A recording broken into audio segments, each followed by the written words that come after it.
Hello everyone, my name is Kai Chen Hong. Today I'm going to talk about indie company. So here's my table of content. First one is what is indie company. Second one is cost of indie games development. And third one is studio MDHR and Cuphead. So what's the definition of indie company? So indie company or developers tend to create a game which they enjoy to play on. However, AAA company, they may have 50 to 100 people who focusing on one project which meets the trend of modern video games. So here are three benefits and for AAA development and three benefits for indie company. Let's talk about the benefit for AAA first. First one is career development. Big companies like Sony, Nintendo, or Microsoft, they have more resources and budget to support game developer. Company helps developers grow and evolve in a structured way. I would say it gives developers more time and space to figure out what you're really interested in. The second one is recognition.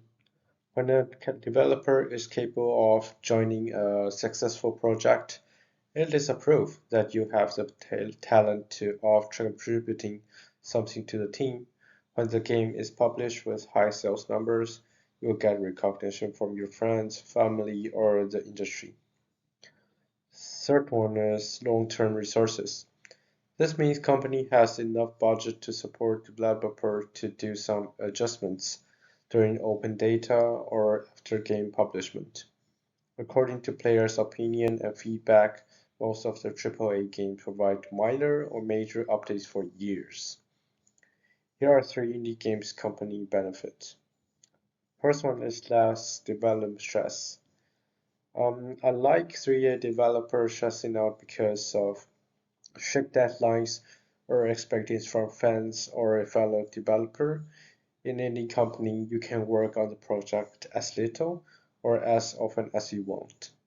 Second one is flexible project lengths. Most 3A companies have longer storyline, better graphics, or audio effect, which means it needs at least 2 to 3 years of crafting to make the game as perfect as possible. Gameplay for an indie game is probably only 1 to 2 hours. And third one is smaller team size. So for a smaller team size, it's easier to communicate within the team. Here comes my second subtopic, cost of indie games development. So an average developing cost of an indie game is averaging from 50,000 to 750,000 USD. You might wonder how these developers raising their funds. So here are four common ways of raising funds. First one is self-financing, game sales, crowdfund campaigns, and early success.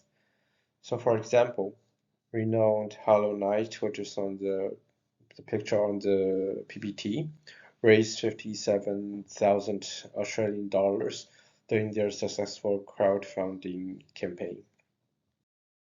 Here's a chart showing approximate cost of mobile indie games like Flappy Bird to AAA open world action adventure game Grand Theft Auto 5. So here comes my last subtopic, history of MDHR and its renowned indie games Cuphead. Studio MDHR is an independent video developer which is based in Canada.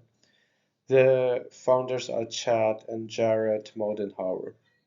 They are brothers that are highly into retro arcade action and vintage cartoons, and would like to share their love through their games. In 2010, they announced their first game, Cuphead, but not until 2017 did they release Cuphead Don't Deal with the Devil. And despite the delay of launching their first game, it was a huge success. Within 2 weeks of release, it was sold 2 million copies and 6 million in 2 years. They released their latest game, Cuphead. a delicious last course. Cuphead is a video game where players play as Cuphead and Mugman fighting through levels and bosses. Players can play single or local co-op. So what is the story about? It starts with Cuphead losing a game to the devil and must collect souls to pay off the debts. As players play, Cuphead gains new abilities and weapons and gets stronger, eventually challenging the devil, but players can only use a few abilities at a time. This is my presentation for today. Thank you for listening.